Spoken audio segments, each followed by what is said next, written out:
Hello, New York.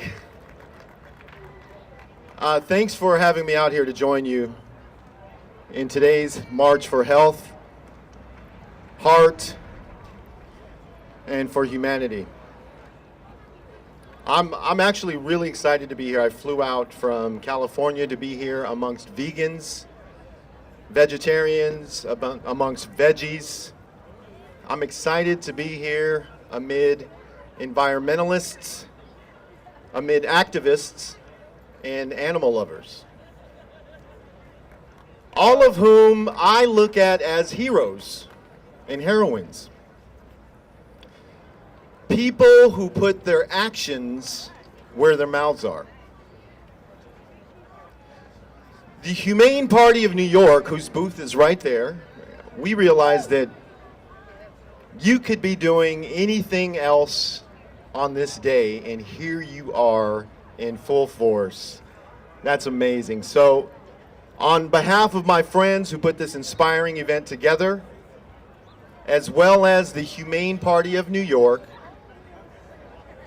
and we cannot forget Susan Faye Schindler, who worked really hard to get me all the way out from California after just having a vegan conceived baby, December 13th. His name is Liam. I offer a humble and heartfelt thank you. I really appreciate it for having me out.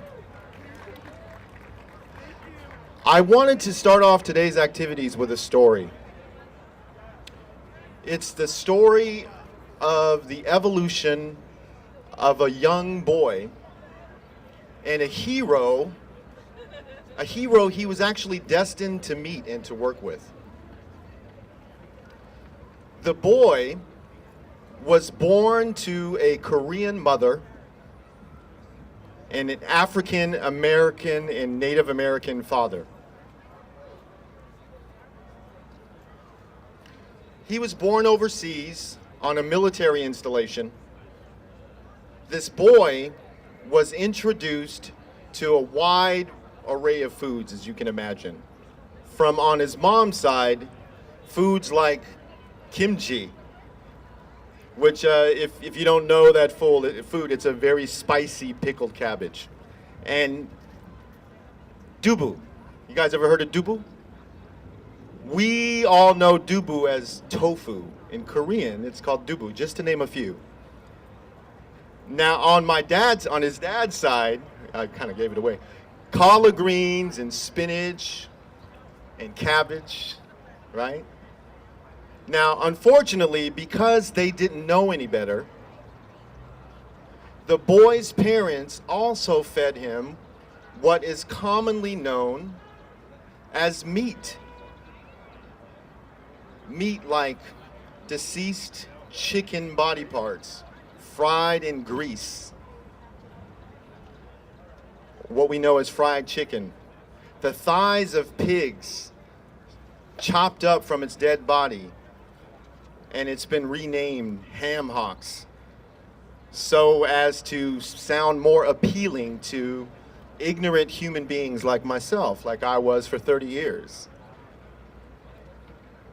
Murdered turkeys and Korean favorites like bulgogi was one of my favorites growing up, which is really murdered and mutilated body parts of cows. That's what it is, and that's what I tell my children. All of these were staples of this young boy's diet growing up. At the age of 4, the boy finally asked his mom, "Mommy, what is bulgogi made out of?" When his mother told him that it was essentially the dead bodies of cows, the little boy's life was changed forever. Even at that tender young age, it really affected him. Now, like most kids, eating all of your dinner was a non-negotiable. So when his parents weren't looking, because he had to eat all his dinner, he would chew all of the flavor of the spices out of the meat and throw the meat behind his mother's favorite curio cabinet. Now, of course, in this young boy's mind, he thought he would never get caught. What a fantastic hiding place for a little 4-year-old. Now, one day, he heard some very familiar Korean words coming from his mom as she was cleaning house. 개새끼, 샴놈의.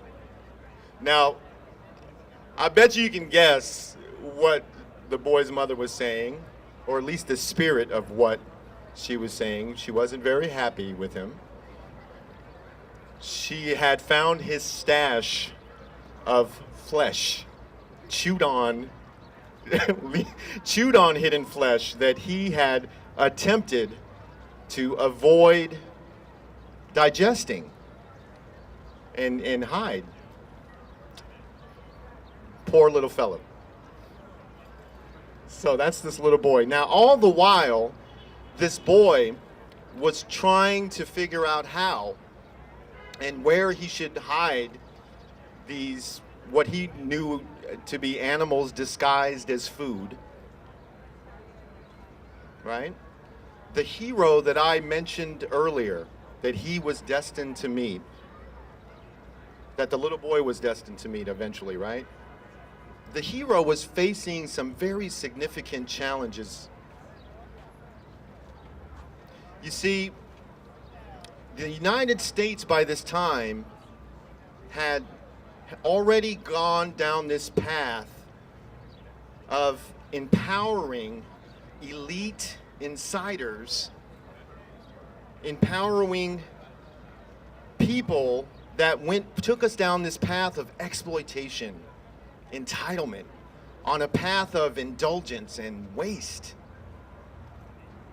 This heartbroken hero began to fully be aware of the fact that our country was moving away from an ethical path. Now, we all know that an ethical path is always the most practical path that anyone can go on.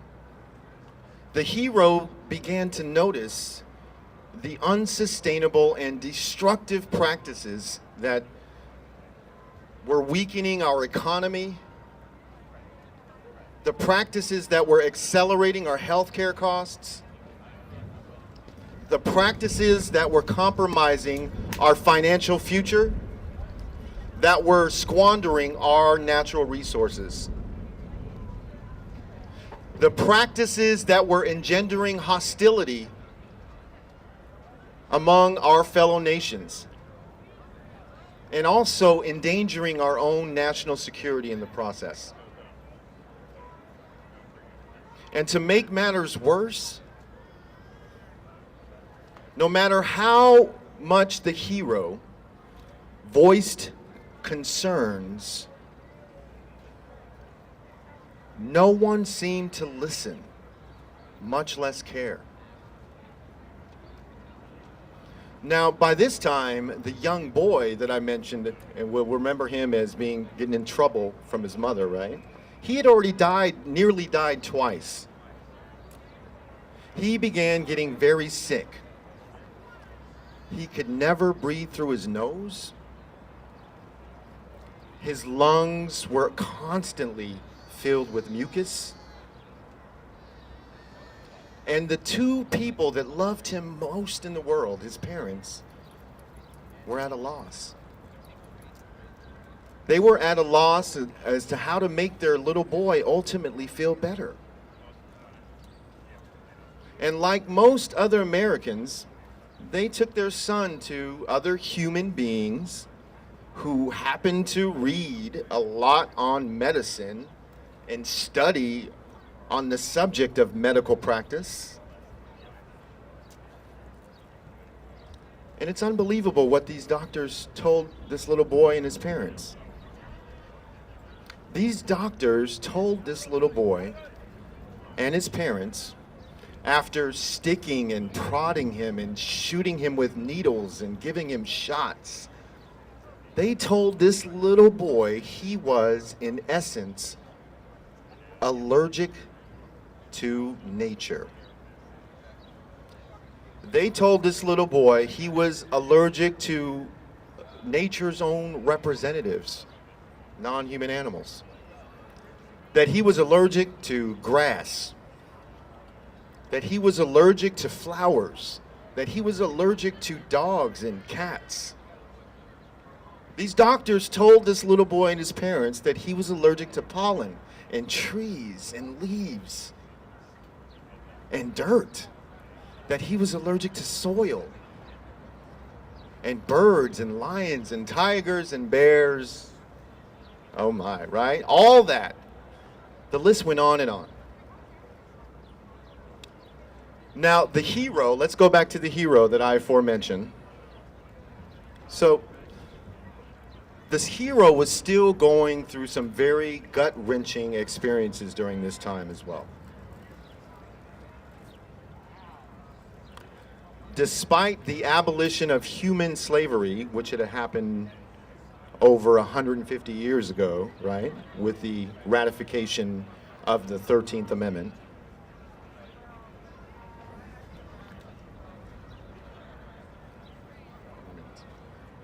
the world had been previewed to unspeakable horrors and unspeakable acts.